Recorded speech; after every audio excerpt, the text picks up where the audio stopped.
Welcome to the Geekcentric podcast, and welcome to our watch club for Marvel's Miss Marvel. Let's be honest, it's not really the brown girls from Jersey City who saved the world.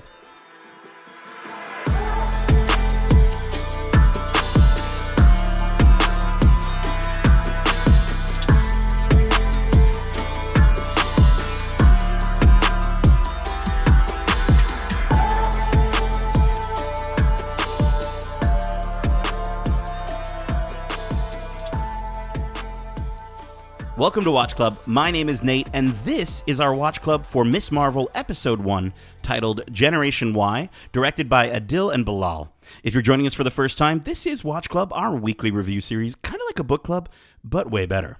Keep in mind, we will be going into full spoilers for this series and the MCU in general, so if you haven't watched this week's episode yet, be sure to do so, and then come right back in a snap. Now, before we all fail our driver's tests and have to figure out our whole future before lunch, let me introduce you to my cosmic besties who are joining me today. First up, he's my cosmic brother from another universe's mother. He's the dastardly, daring, and deadly deviant Darcy Hudson. I like that intro a lot. There you go. It seems like it's better every time you introduce me. I like it. Oh, wait till you... I've got one. Have you been on our Obi-Wan Watch Club yet? Not yet. Oh, I can't Darcy? wait to hear that. When we get you on there, I'm going to suggest one for Justin to use, and I think it's going to be really good. So, and we also have a wonderful guest joining us yet again who has been on our Obi-Wan Watch Club. She's magical, mystical, and marvelous, and a huge fan of Mephisto. She's Meg from Meg and Clara Drive. I am Mephisto. You're Mephisto? Oh, I knew it. Never saw it coming. Darcy, wow. Darcy, I was telling you the entire time that Megan's Mephisto. I didn't buy it. Very good at hiding it. I'm wondering if I think Mephisto is in this first episode if you look really closely. But before we get into the episode itself, I wanted to know what everyone's history is with Miss Marvel. Meg, we'll start with you. Yeah, I have a very short and brief history with Ms. Marvel. The only reference I have before watching this show was understanding her from the most recent video game. You're gonna have to help me with the name of that, but the Avengers one. By Square Enix. That was mine as well. That's where I was introduced to her. Yeah, so I understand that she had like elastic hands, and she's a big Avengers fan, specifically Captain Marvel, and the fact that she is a brown girl from Jersey City, and that's all I had to go on. So definitely perfect. Excited to get into a show about a character I don't know very much about. Very cool. Yeah, that's one of the best things about these Marvel series, and especially with our last one with Moon Knight. You know, we're getting a lot of characters that I think the general public aren't as familiar with, but should be. Darcy, how about yourself? Who and when and where and how did you discover Kamala Khan? Well, her first run of comics came out right in my big comic collecting heyday, in like the early 2010s type thing. So I had her first run in print because, I was always buying up anything new that Marvel was releasing because in my mind, he could do no wrong. So I really only familiar with that first run, but it is a very quirky, fun teenage romp through superhero, tropes. So it's a really fun run, and I can tell that they're definitely bringing a lot of that heart to this live action series. So I am looking forward to that aspect. Absolutely. Yeah, heart is definitely one of the words that I think I've used 19 times while describing this show and especially this episode. And yes, I too discovered Kamala Khan from Square Enix's Avengers game. Never finished the game yet. I should go back and do that now that it's all optimized or whatever. But that brought me to the 2014 G. Willow Wilson series, and I've now completed that, moved on to the Magnificent Miss Marvel, written by Saladin Ahmed, and I'm deep in that one, which is fantastic. And I love the way that these comics, they retain the story, even though it's switching up. It's who's necessarily running the series, and so it's very similar to the show where it's switching up its directors, but the style remains consistent. And you'll definitely get to see that in episode 2, where you'll just be like, this feels like the same thing, even though it is a different group of people. And we actually had the opportunity, Justin had the opportunity to actually interview the directors Adil and Bilall, of this episode, and they also directed the final episode as well. So listen, before we get called to the guidance counselor office or whatever that place is called, let's get into this episode. We start off with the Marvel fanfare, this time to the tune of The Weeknd's Blinding Lights. And then we get an incredible animation created by Kamala as she tells the story of Endgame with a little more focus on Captain Marvel and her sudden disappearance. So, friends, what do we think of the stylistic opening brought to us by Sloth Baby Productions? Megan? This gave me major Mitchells versus the Machines vibes, and I was all about it. Throughout the entire episode, that feel of Kamala's imagination and creativity coming out in the way that she speaks and lives her life was something that just brought me right back to that Sony animation picture, and I loved it. You can tell they were totally inspired by that movie. Yes. If they weren't, then somebody out there was. Totally. And I'm here for it. I don't think it's bad taste to take ideas or concepts from that. I think it's incredible, and it's such a fun way to show her age as well. Yes. Yeah, I really, really enjoyed it. Also, coming from an animator standpoint, I really, really had a lot of fun with that intro. It was so cool. And in the interview with Adil and Bilall that Justin did, they talked about like all the inspirations that were brought up, and they didn't mention Mitchells versus Machines, but they did mention Spider-Verse, which is another Sony project, and they did mention Scott Pilgrim, and just a bunch of really fantastic, very stylish movies. But Darcy, what did you think of this fantastic opening? Well, the opening itself does a great job, and it's just kind of introducing us to the character of Kamala, because she is just a fangirl at heart. Like in the comics, she was writing Captain Marvel fan fictions, and in this universe, she's very much like us, talking about the things she loves on YouTube and sharing it with whoever wants to listen. So it was very real to be like, I see myself in her already. This is great. I can't wait to see where the story goes. So I thought it was a wicked way to just introduce that aspect of her to her right off the bat. As a content creator, as a gamer, I was vibing with this whole thing. The KO when Thanos gets punched was so good, and I was like, okay, like she's definitely a hardcore gamer. Smash Bros is mentioned in the episode at one point, which is dope. Even though Nakia doesn't like it, which whatever, Nakia. But she's not good at it. That's right. But I also love the little, like, they're so smart with the writing in this series, because Kamala mentions like, okay, catch a new episode of whatever this is, I guess her YouTube videos, like drop every Wednesday, which is when the show comes out on Disney Plus. And it's these little meta things that are just so much fun. It actually reminded me a lot of the opening to Homecoming. I felt very, because he's doing the YouTube thing on there. And I just gotta say though, as a fan of podcasts, please, Paul Rudd, please create Big Me, Little Me, the podcast. Please. That would be so good. Absolutely love it. Yeah, It'd be so I'd good. listen to every episode. And then the last thing I want to mention here is, Sloth Baby Productions, if you're a fan of the comic books, she doodles little sloth babies all over her book bag and her books and her journals and stuff. And that's the name she writes her fan fiction under too. So like, that's who she is. That's her whole thing, is sloth babies. And I also love how the only comments she has on her video are from her two best friends, Bruno giving her a compliment, obviously, and Nakia posting a donation link for charity. Like, it's just, if you wanted to know who your group of three friends that we're going to be following are, the show does it in like the first 30 seconds. It was so cool. Loved it. That's awesome. I also wanted to, just before we continue, Blinding Lights, perfect song for the Marvel fanfare, because obviously alluding to her power set. But also, did you notice Moon Knight was in the M? Yes. You got Moon Knight in the M. So cool. Yeah, fun stuff. They update that stuff really fast. Yeah, every time I watch that fanfare now, I start looking for the newer stuff to see when they implement it. Although I hope they do make one that's a fan fart. That would be dope. So, I don't know if that's what you said. Okay, we're going to keep going here. We're then introduced to her Ami and Abu and her brother Amir, and they share some rather unhelpful advice. And then we cut to her.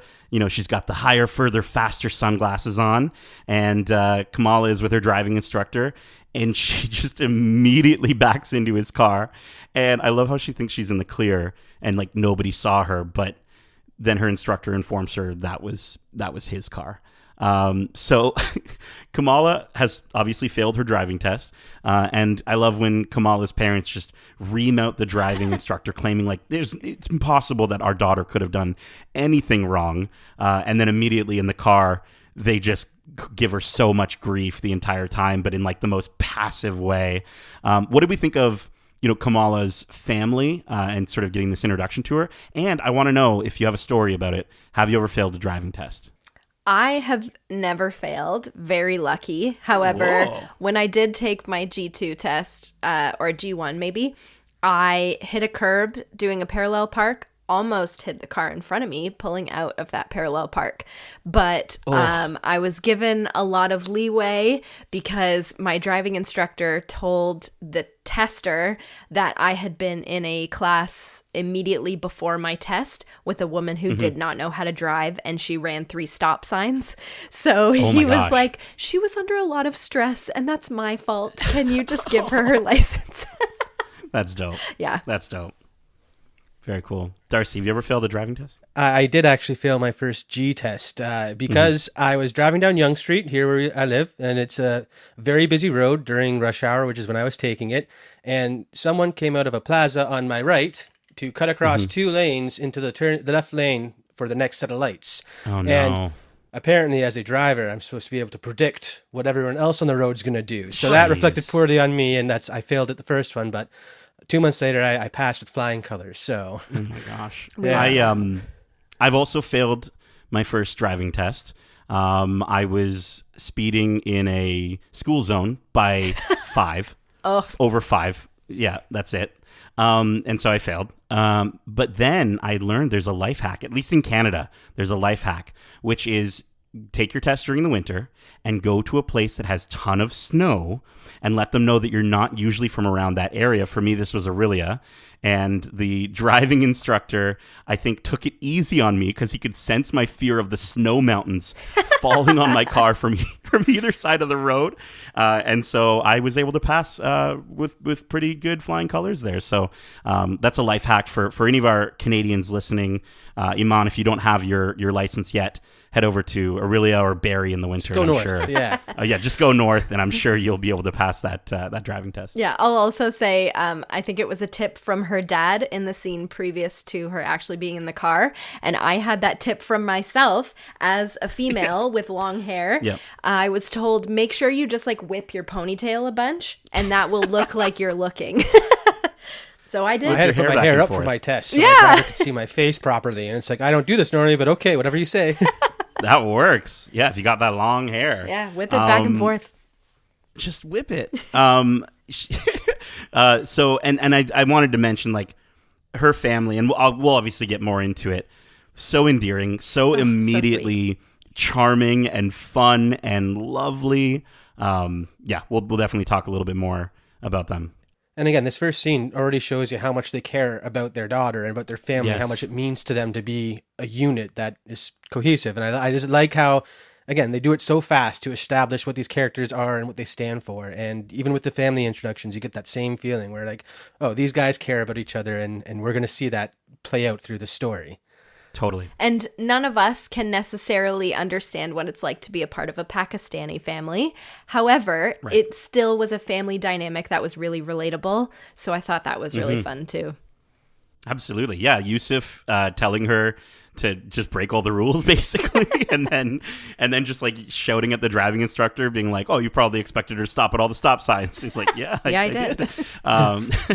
So let's keep going here. We see that Kamala attends Cole's Academic High School, where we see her all glum walking by everyone in her way, and they're kind of like just ignoring her until Bruno flies in with a blue smooshie informing her that now because she's failed her driving test, he's out $10, which to Kamala's dismay he pays to Nakia, and the gang then run into Zoe on the stairway, and she shares an awkward encounter with Kamala, including what felt like a very forced compliment about a necklace.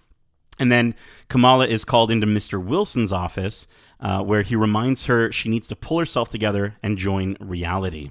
On their way home from the Circle Q, we see Kamala and Bruno imagining a twist to Kamala's Miss Marvel cosplay, suggesting things like steampunk Miss Marvel, Iron Marvel, Captain Panther, and even a zombie Captain Marvel. So obviously we can see that Kamala and Bruno have incredible imaginations when it comes to their fandoms.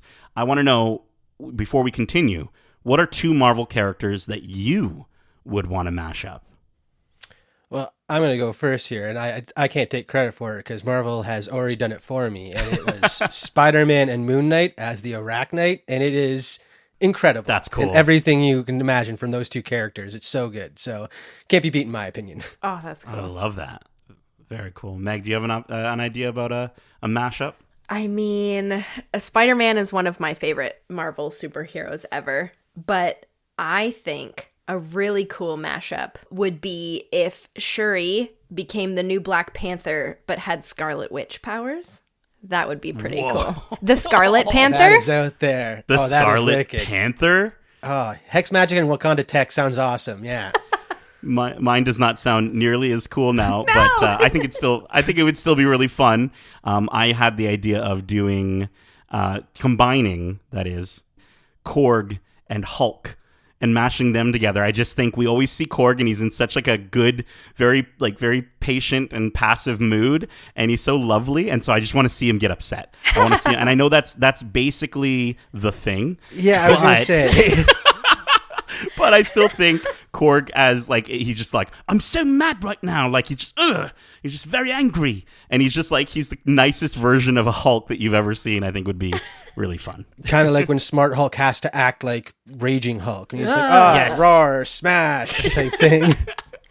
It would be perfect. Taika, get on it, dude. I want to see it happen. Yeah. Okay, so and the other thing I wanted to mention too, on the school, the plaque outside. G. Willow Wilson is written in there, and then her counselor's name is also G. Wilson, G.W. Wilson, Gabe Wilson, and then the on the plaque there's a bunch of people. I didn't list them all out, but you can see them in the episode, who are all crucial to the creation of Miss Marvel. Yeah, from pencilers really, really to writers to inkers, everyone who is integral in that original run of hers. Such a nice. It's a really cool nod to the where she came from for sure. I also wanted to say too, you mentioned the necklace and the encounter there, and I thought part of her name at the end there, the fact that it was slanted, looked very much like the lightning bolt or the S shape that we'll see later on in her costume. So again, the small little things that they like to hint at what's coming, and they keep doing it already. I love it. So then let's get to the next moment here, which is actually a big one for the episode. We see Kamala going through a box of junk from Nani, and she comes across a beautiful bangle that clearly has some sort of history with her mom, because we see Muniba, she grabs it away and she says it's just junk. And the music swells, and obviously the show is trying to say, hey, this is important. So Darcy, I wanted to kind of have you jump in here, and this isn't normally how Kamala got her powers in the comic books. No, in the comics, she's an Inhuman. So, like most Inhumans, she got her powers when undergoing the Terrigenesis. And this happens when the cloud is spread across the whole world. So, across the world, these new heroes or new Inhumans are popping up, and she gains her powers in one of these instances. And as a result, because she idolized Miss Marvel so much, when she came out of her Terrigenesis, she was a stretchier version of Miss Marvel, down to the hair color and outfit. And part of her original story was finding out that she can be whatever she wants, as long as what she pictures is the strongest. So I thought that was an interesting way to take the powers in a different direction. Again, going more related with the Captain Marvels of the comics. The Nega bands or the Quantum bands are very similar to the design of what we have here. So I'm wondering if it is going to still be an extraterrestrial origin for her powers, at least. So I don't know. It's an interesting route to take for sure. They still haven't won me over yet. Yeah, I think to me, obviously, Kamala's lineage is going to be important. We've seen in the trailers that she does see her extended family at some point. And of course, there's a big wedding. But I just feel like, we get that line earlier as well where her mom comments that, Nani was also a daydreamer and that she comes from a long line of daydreamers. And I'm just wondering if that is going to that word in particular might sort of come up again and be important in some way. Totally. I mean, I won't want to get into it right now because later on in the episode, they do start warming up to me with this new origin. So Okay. Yeah, we'll get to that later on. We'll get to it. Just a quick note before we continue, though. I did want to address, and we here at Geekcentric, we want to be very honest and very forthright with the information that we're sharing with our listeners. And we want to admit when we're wrong. And I was wrong. I want to admit a mistake that I made during our spoiler-free review that I think Justin had called out, which is that I thought Scott Pilgrim was on the screen that Kamala was watching upside down in this episode. It's not. It's actually an episode of Felicity, which I've never watched, or I don't know if it's a movie or a show or whatever. But I swear, if you look at the moment, if you look at upside down Carrie Russell, you can easily mistake her for Michael Cera. I'm just saying. She absolutely upside down looks like Michael Cera, which is, I think, a compliment to Michael Cera. Totally. I mean, I saw it at first too. But it also seemed like maybe she was changing channels. Because that looked way too much like Michael Cera for me to say it wasn't him. I swear I thought it was, but maybe it wasn't. But let's keep going here. We then get to see a montage of Kamala helping her mom do errands in preparation for Amir's wedding, while Bruno introduces Kamala's dad to the wonderful world of smart speakers. And then which is an awesome moment. And then we witness an incredible attempt of seeing Kamala trying to convince her parents that she needs to go to AvengerCon, claiming it's a historical event. They obviously aren't buying it, which causes Kamala to storm off to her room, pretty upset. Amir comes in and he says that he'll try to convince them. And I think it's so endearing when you see Amir leaves and, she tells him, she's not 12 anymore. And yet the moment he closes the door and turns off the light, she turns on her nightlight, which I just thought was so lovely and cute. And every kid, I mean, I still sleep with a nightlight sometimes. He then speaks to her parents the next morning, and obviously that convincing works because the next morning her parents come into her room and inform her, yes, she can go to the con, but there are some conditions, which include her dad staying with her for 2 hours as a chaperone, and that Miss Marvel costume that she's been working with Bruno like all this time for like months, yeah, that's out. And the Hulk is in because we see her mom has fashioned a Shaoler camise into a Hulk outfit, followed by her dad jumping in the room and roaring like a Hulk, big Hulk and little Hulk. And it was so cute and I loved it. And it just makes it so much more heartbreaking when Kamala says, no, you can't come with me. It would be so embarrassing. And that cuts the sound in the room to silence. And we see her mom is horribly upset, and her dad and I cry every single time just saying, you're not going, and just walks out. And I was like, oh my gosh, like I felt so bad. So I don't know about you guys, but I get choked up. I literally watched this 3 times and I still got choked up on the 3rd time. And what a phenomenal performance by Mohan Kapoor here as her dad. And I love the foreshadowing to her powers as her mom comes in the room and she's in her robe and she says, what were you doing? She says, I was just stretching. And I was like, okay, I see what you did there. But I wanted to ask you guys, what did you think of this really upsetting moment? Oh my God. I think as any kid who's ever been 14 or 16, I guess she is, and been embarrassed by your parents, revealing that is always upsetting for them. And whether they show it or not, I think any one of us can relate to this kind of thing. As a daughter who has a specific kind of relationship with her dad, I also can very much relate to this moment and how hurt he really was. I love that he was painted green. It was just so made good. It so much more heartbreaking when he was like legitimately upset and hurt by the way that she said she'd be embarrassed. So again, a fantastic scene. We haven't said it yet, but the performances of this show are just on par. Like, it's all amazing, relatable, but still Marvel, but still like fun and honest and so much heart. Yeah. So it's love it. Fantastic. I mean, I understand she was embarrassed and stuff like that, but I guess, I mean, I had a very different relationship with my parents, because if one of my parents said they wanted to come to a con like that with me, I'd be on board 100%. Yeah. Especially because everyone tells me how much they love my dad, so I can only imagine how much they'd love him if he was painted green and acting my like the gosh. Hulk. So, like, That would be pretty incredible. I don't know. Recently, we came back from Star Wars Celebration, both Darcy and I. I don't know if he could do all that walking. I don't know. Could he? Is he good at? Yeah. he puts up with it for us whenever we go to the parks and stuff like that. But I don't think he'd ever step foot into a convention with me. So that is the one difference. He took me to many a concert as a kid, though, and I saw him having a blast there. So That's awesome. yeah, it's a bit different for me. But like you guys are saying, such powerful performances. I felt so bad for her parents with the way she rejected them, but I also understood why she was rejecting them. So like, Absolutely. they nailed every aspect of that scene, and again, heartbreaking. You've already said it, but it was heartbreaking watching her dad turn around, fighting back tears as he's like, "You're not going. Just leave." Yeah. So good.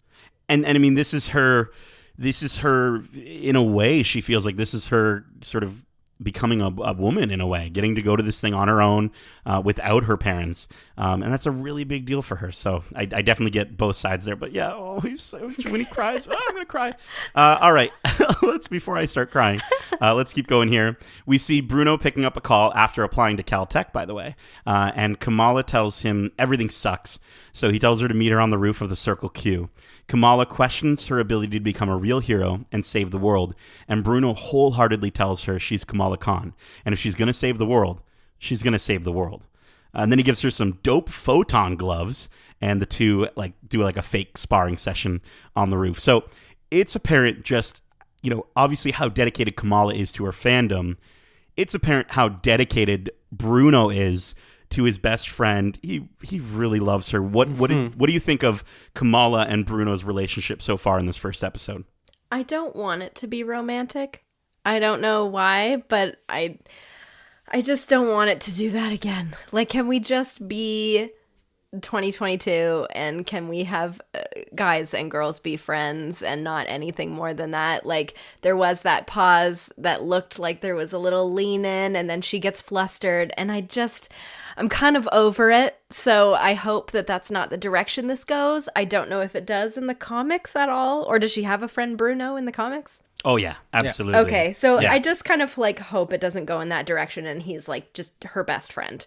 But their connection as friends and how deeply they do love each other, I feel that, and it's amazing, and he supports her wholeheartedly no matter what. So I just hope that they don't go in the romantic direction, because it's not necessary here. Yeah, I mean, they've totally established how connected is to her whole family, like her family as a whole. The fact that he set up this whole system for her dad earlier on, and the dinner exchange with the mom, he is as much a part of their family as their daughter is. She's a true family friend. But I do have to say, it is the romance aspect is a huge part of her comics, because it's a teen story, and you can't really go that route without the romance. Yeah. So I agree with you. It's not necessary, but I can't say that it's not off the books. So I do like the fact that in this scene in particular, you see Edison in the background, and that, along with all these parrot references throughout the series so far, definitely leads me to the fact that they know about the Edison clone that lives in a parrot-headed man replica. It's the weirdest enemy of all time. It's a clone of Thomas Edison. It's her first sort of big villain, and I'm wondering if it's a nod to it and not necessarily the actual villain of the series. I don't know if they'll get away. I have no idea. So many nods to it in this one episode, though. I'm like, oh my God, they could not be more obvious with this parrot thing. Oh, I loved it. So good. So good. I also, without spoiling anything from the comics, I will just say it's like any high school relationship. It's not perfect. So sure. That's all I'll say. I'm not going to say anything more than that. And there's definitely more to come when it comes to him almost dedicating himself a little too much. Oh, yeah. And we'll get to that. But I also wanted to mention that they called them photon gloves, which means Photon is officially in the MCU through this reveal.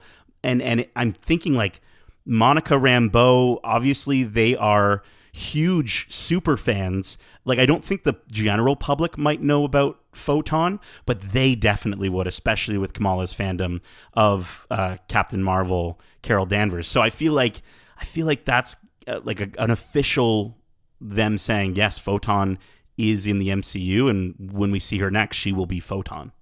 Well, and knowing Scott Lang, he definitely kept up some sort of communication with Jimmy Woo. So who's to say they didn't get them on a podcast to talk about the events totally. from They need to WandaVision? make Like this it all, podcast. it makes I wanna sense listen once to you it know so there's a bad. podcast run by Scott Lang, because that guy will talk to anyone about anything, it seems. So good. Oh my gosh, dude. I would listen to the crap out of that. Same. So then after a master plan montage featuring some incredible bike stunts, Bruno hears that Kamala's plan is to sneak out and take the bus. And so while using, they also use the Zuzu speaker to keep her parents out of the room. And I just wanted to quickly shout out, I love how happy Yusuf was with the Zuzu. He was just like, it's magic, it's magic. And then we see him a little bit later on, and like the moment it stops working, he just hates it. He's so mad at it. He's like, it's possessed by a djinn. It's so funny. Accurate. He's such a dad. It's so good. And then from there, we get to see her basically try to go as far as they can according to their plan, but really nothing works out in their favor. But they do finally make it to AvengerCon. So, friends, let's discuss AvengerCon. Obviously, this was a huge moment in the episode, a huge moment for the MCU, a huge moment for Kamala Khan, and probably for Iman Vellani being at this convention. And I heard a rumor that Kevin Feige was asked about AvengerCon in lieu of Star Wars Celebration, and he said it's something that they've thought of before. So that would be phenomenal, and we'd all have to go and get VIP passes. But I wanted to discuss, what were some of your favorite Easter eggs, and what were some of the things you noticed during AvengerCon? Off the bat, I gotta say, I'm surprised to see what they turned the wreckage of Camp Lehigh into, which is just a convention hall now. Yeah. And also, because this show is so focusing on the light and the way that everything is lit in this one episode is so prevalent, I feel like it'll probably get carried through the rest of the series. I totally see why her parents are kind of on the fence about going, because that just made me think of a warehouse rave or something like that. That did totally not look like any convention I've ever been to. Well, you have to imagine, like, who's running it? Because it's not Disney, it's not Reed Pop, right? Like, it's what company is doing this, and it's they probably don't have the correct funding. It is the first one, but I will say, thinking back to it, Reed Pop, their first Star Wars Celebration back in the day, if you look up the photos, it looked terrible compared to what it is now. So maybe it's just getting started. It's the first one. Yeah. I wanted to shout out the cartoon artwork that was probably a commission by someone like Megan of Captain America with just a huge ass, and it just says you're welcome America. It's so good. Oh, so many famous quotes, so many famous moments. I love that there was sort of a shrine to Black Widow and Iron Man, just to bring us back to that horrible realization. And we would love to see a giant Ant-Man with his hand open that we can sit in for a photo. Disney, make it happen already. What are you doing? I love how the little boat was there as well. Yeah. Sitting in front of him, like literally recreating the scene. Oh yeah, I'm just saying, like at Avengers Campus, let's just say they couldn't just make a big one where it's just spouting quotes every now and then and the fingers just twitching as you sit in the hand. It's so easy for them to do it. They're masters of animatronics. Just do it, Disney. Dang it. Oh, just make it. All the cosplay was great, yes, too. I was going to say, all the tube cosplays. My favorite were like how many tube people you could spot, because there were more than just the Rocket. There was I'm pretty sure I saw an Iron Man and a Captain tube form. Yep. There was a Captain Marvel up on stage too. So great. All the tube people. We also saw, which I almost imagine is that this world's version of Lego? Because I don't know if Lego's in the MCU or not. Yes, it is. If Spider-Man built a Death Star with dead. Come on. It totally is. It totally is. Okay. All right. Good. Thank you for keeping me honest. You didn't have to write in, and I didn't have to correct myself next week. I also want all the T-shirts. As someone who bought 9,000 T-shirts and made Darcy carry them all at Star Wars Celebration, I can attest. I want all the T-shirts. There's an Asgard Pride shirt that was dope. Another one saying "Bring the Thunder." And then did you see around that area? There's a guy who's signing people up for new Asgard tours which we know is going to be in Thor: Love and Thunder. So I love that sort of. I love how Pixar, when Pixar puts like little nods to their next movie in their projects, it's just keep doing that, Marvel, because that was awesome. Yep. Yeah, I think that's it. I again, going just the Ant-Man thing with the boat. I love that these technically are historical reenactments. Like Kamala wasn't lying when she said that, and it's really weird to think about it that way, because like if we went to a convention about stuff that happened in our own history, like awful really things, horrible. like that would be really It wouldn't be celebrated quite the same way. I don't No. think. right. There'd be a lot more murals up, and I'm just sad we Very didn't see. somber experience. Yeah. And we didn't see Vision. Vision was not on that mural. Nobody cares about Vision, apparently. So during do. AvengerCon, you do? Okay. So during AvengerCon, some pretty crazy stuff goes down. First off, Zoe is there, which like, Zoe? Like, she doesn't even like the Avengers. Like, what is she doing here? And what's worse is that Zoe is competing against Kamala in the Captain Marvel cosplay contest. She goes to get changed, but Kamala, she totally forgets the gloves that Bruno made for her. And he says not to worry, which, like, a little part of my heart just broke for Bruno there, because he's wearing literally just a lab coat because he didn't have time to do his cosplay because he was making her cosplay, and I'm just like, he's so dedicated and so lovely. But yeah, so he says, don't worry about it, just get on stage, and she's got the bangle, so she puts that on, and immediately she feels the cosmic powers surging throughout her. Without anyone noticing, she seems to fall over into another dimension. So let's pause there. Where do we think this dimension was? And I'll leave it up to any of you to think about it.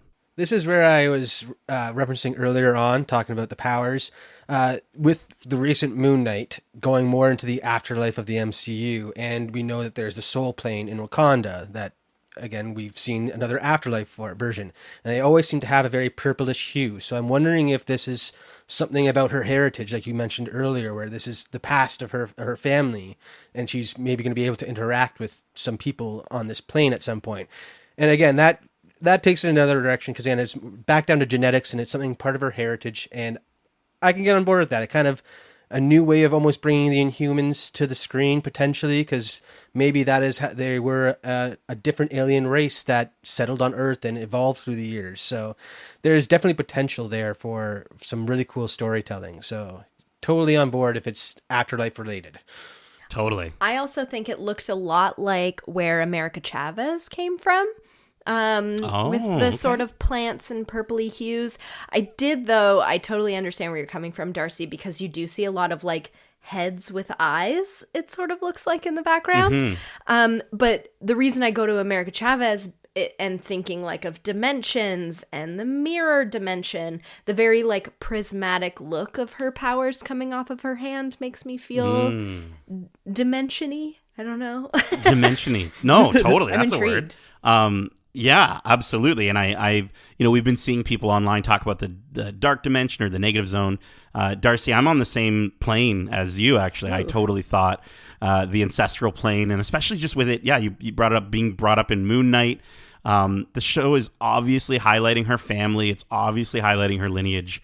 I think it would just be really cool if, like, there wasn't just the one ancestral plane, but there are many ancestral planes that specifically relate to your family.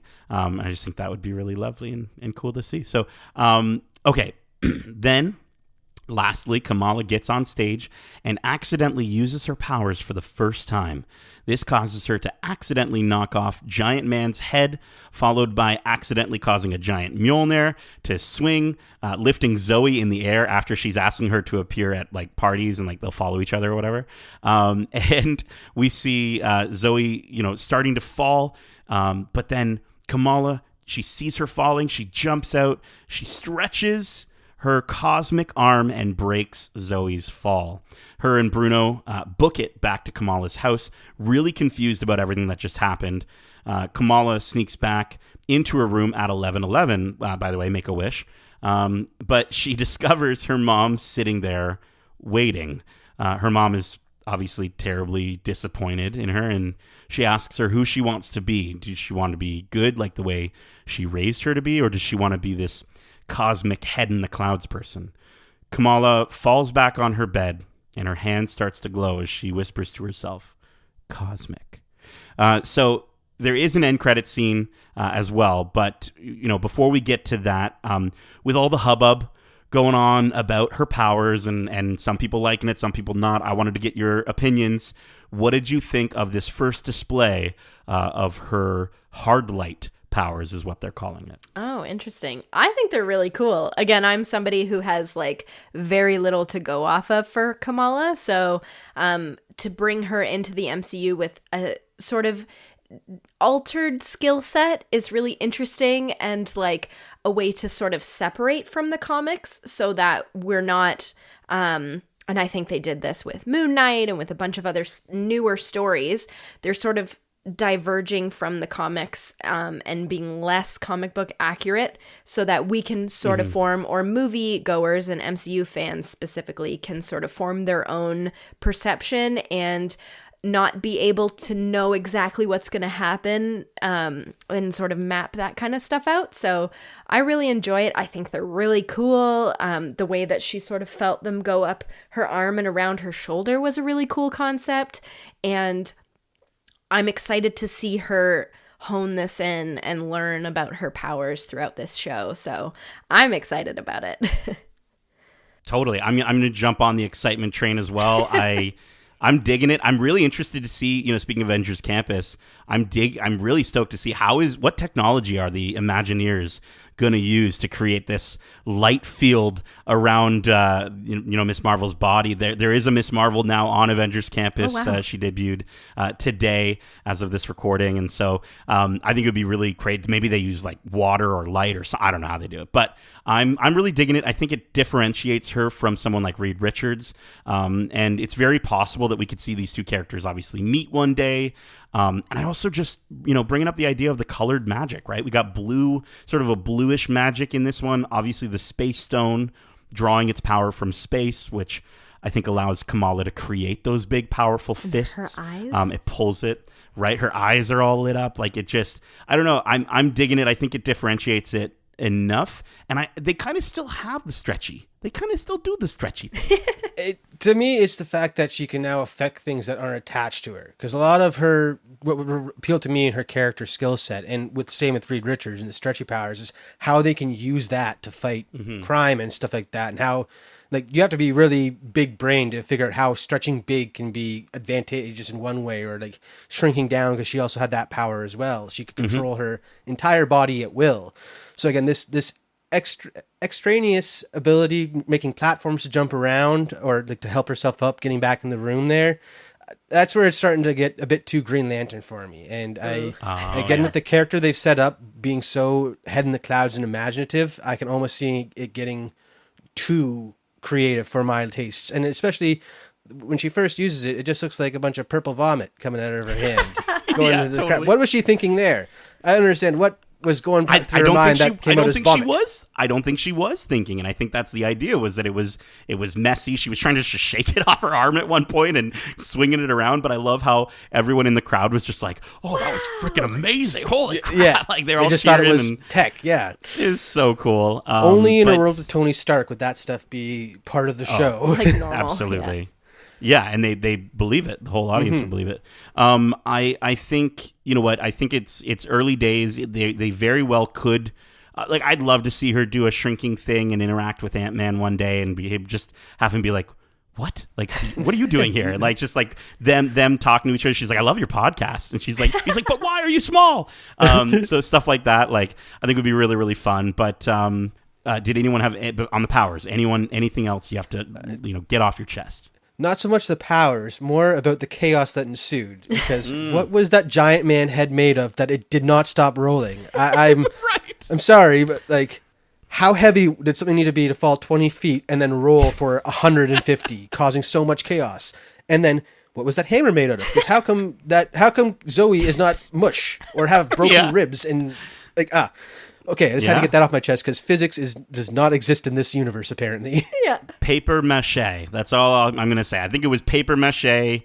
They did a really good job with that. It's their first con, okay? Give them a break. They don't have They didn't know what to make the stuff out of that would cause Yeah. mass destruction if something goes wrong. Sorry, that was just could not wrap my head around that when I was watching. Like that head should Flubber. stop. How come the head is still going? Yeah. I love how we're totally okay with her crazy prism things shooting out. Yes. But a giant hammer hitting a real, like, normal human, we're like, that's not, no. That's not fun. It's not. She doesn't have powers. I'm sorry. She also The rules of the crushed to a wall. MCU. Yeah.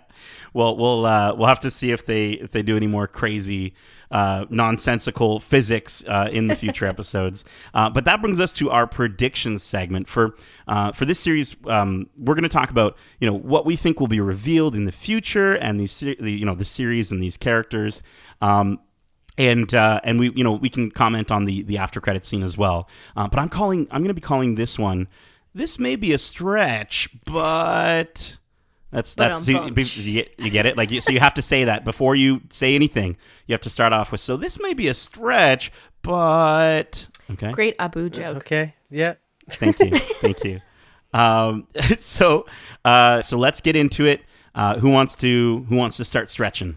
Well, this might be a stretch, but if we're talking about the post-credit scene as well, with the DODC finally getting hold of some of the footage that went down there, I definitely think that those gloves with Bruno's corporation name right on the handle there are definitely going to be traced back to him in some regard. I feel like that's Smart. the through line that they've laid from this one episode. That's basically all I could take away from it. Again, unless we're going to get a Parrot Man Edison by the end of the series. Who knows? Who knows? Do you have any stretchy thoughts there, Megan? Well, this may be a bit of a stretch, but I think I saw Mephisto in a locker sticker. Oh. I'm totally kidding. He was in this episode. Oh, okay. I'm like, now I got to rewatch it. 0 predictions. I have no idea where this is going to go, and I'm totally okay with that. I'm just excited to watch it unfold, and I hope there's more animation. I hope there's more creative expression from Kamala's brain. I hope they do some sort of, like, I guess, the way the murals were forming on the walls as her and Bruno were on their bike ride. I hope there's lots more of that throughout this show, so I'm excited. Very cool. For me, this may be a stretch, but... and this absolutely isn't a stretch. This is Agent P. Cleary, played by Arian Moayed. He is of the DODC, like you were saying there, Darcy. And his partner is a new character for the MCU, Agent Sadie Deaver, who's played by Alicia Rayner. Now, to my recollection, Kamala has had bouts with the DODC. There was like one comic that I read once that was like, at the end of one of the G. Willow Wilson ones is like a preview of her and Squirrel Girl fighting the DODC on like a field trip or something. But I don't think they're necessarily a huge part of her character arc. So I'm really interested to see where they take this. I feel like with only 6 episodes for this series, I think a tangible villain makes a lot of sense. So not a giant parrot. But I do think, who's named Thomas Edison. But I do think that, they will be the ones to bring Kamala to the attention of Carol Danvers. And I think this is going to lead to the Kree and the definitely the Skrulls. And obviously Secret Wars is coming up. The Marvels, obviously we know that we've already seen an interaction with between Photon and a Skrull. And I think it could be one of them. I think either him or her.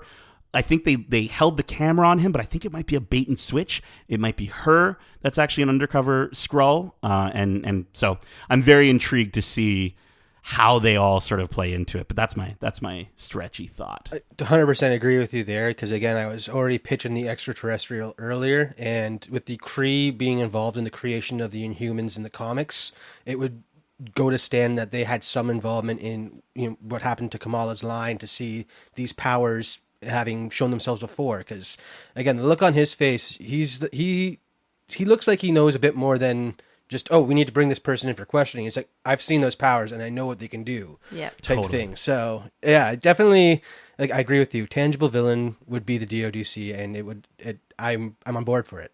It'll be interesting to see to DODC what happens next. Maybe that should have been. No, that's not as good. I like the one I went with. All right. Well, listen. let's get to our overall thoughts and final score for this episode, which we're going to be giving on a scale of 1 to 5 extra large blue smooshies. So Meg, we're going to start with yourself. Smooshies are the things that they sell at the slushy, smooshy. Yeah. I love it. Yeah. I gotta start off strong. This was probably my favorite, like, pilot, quote unquote, pilot episode of a Marvel series. Wow. Next to WandaVision. I was going to say, there's no way. Yeah. But I will say the WandaVision premiere sort of left me with, like, so many questions, and I had no idea. In a weird way, I felt like, what? This one, I was like, let's go. I was so excited. From beginning to end, it was just fantastic. The colors in this show, the lighting, the performances, the animation, of course. I gotta give this a 4.5 out of 5. Extra large blue smooshies. There we go. It's amazing, and I don't see it going downhill from here, so I'm excited. Very cool. Very cool. Darcy. Well, I love the episode. I love where they went with it. I mean, part of me throughout the episode was saying, just get your powers already. Just get your powers. Because I know there's going to be, like, the next episode is going to be, to me, a very slow but fun jog of her figuring out how to use these things. And that upsets me in that we're not going to get a very good look at the villain going forward, or like the big conflict in the show, until later on. But with what they've done so far, it's going to be an enjoyable ride nonetheless. Like, again, you were saying the way it looks, with the way they use light, and then the animation and the music, everything about the show, like most Marvel shows, is so well thought out, and you can really see that they drew a lot of inspiration from the comics when they were creating the story. So definitely a solid 4 out of 5 extra large blue smooshies for me, because I am excited to see where this series goes, despite how I know it will be slow to pick up off the ground. Very cool. Megan, I think this is my favorite pilot episode that our Marvel live action on Disney Plus has ever given us. Okay. I absolutely adored this show right from the start, and I'm going to be kind of repeating a little bit of what I mentioned on our spoiler-free review, but overall, the future of the MCU is focusing on young heroes. And the coolest thing is that they've grown up and lived in the world that we've seen progress over the last 14 years. And so it's just so much fun to follow a younger hero in this world. And this show shows how much fun it can really be, how much style it can have, and just kind of, you know, the fact that they can still have so much style infused into what is essentially the longest running cinematic universe to date. We say it almost every time, but this is fresh. This is new. It's exciting. And then heart, just it has so much heart. And I keep thinking of the moment with the green paint on his face. And it's so sad. Don't cry. You can tell that everyone behind this project is so invested in it, and I can't wait to see where they take it next.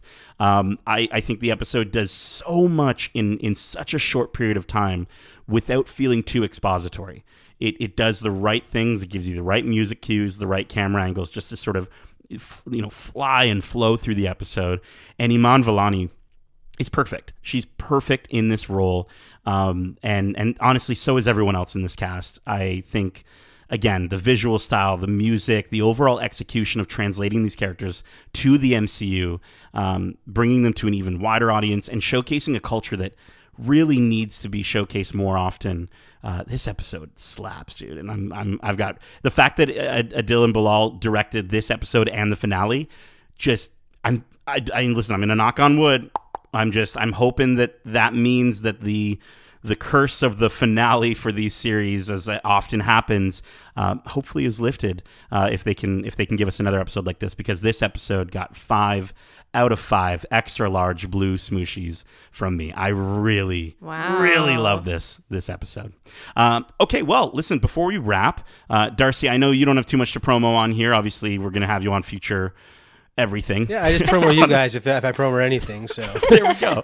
Keep listening to the podcast you're listening to, and you'll hear Darcy on it sometimes.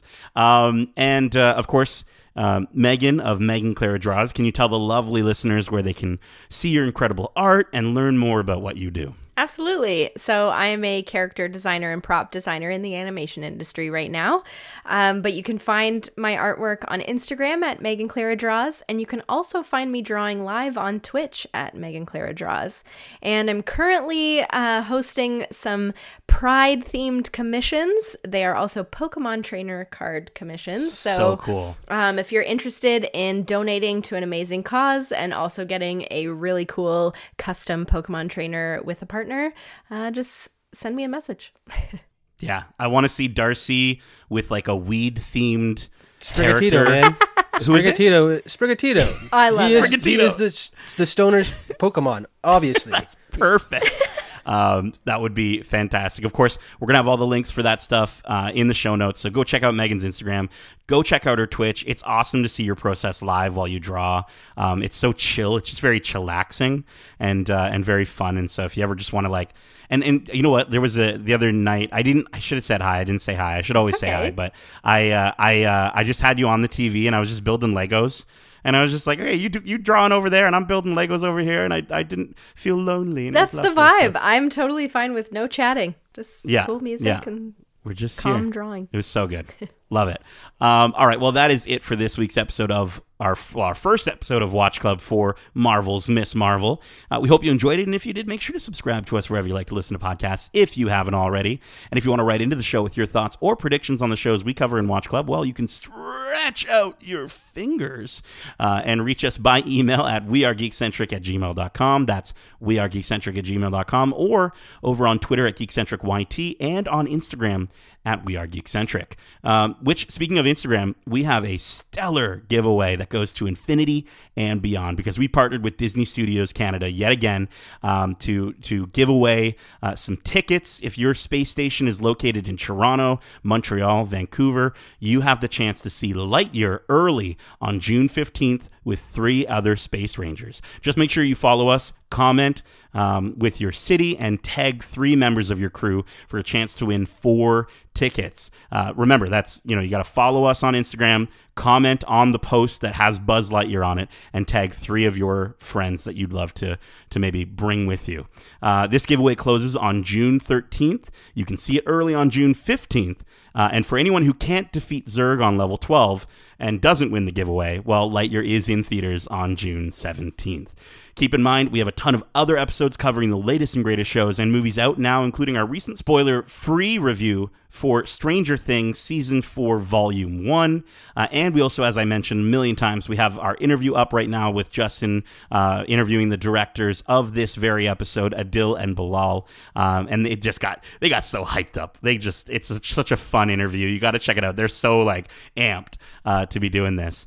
And keep in mind, we also, I just said that. And lastly, we have our weekly This Week in Geek episodes where we, break down the latest trailers and news every single Wednesday, with our latest episode out recently where Darcy and I share our experiences from this year's Star Wars celebration live from Anaheim. And we give out, kind of our overall thoughts of all the different trailers and footage, and some footage we talk about hasn't even been seen by the general public yet. So definitely go give that episode a listen if you want to learn about some really cool stuff that we got to see early. Darcy, it was such a blast, and I'm so happy you had that VIP pass so I could sneak in. It was so good, and next year you're buying your own, my friend. Yes, absolutely, 100%.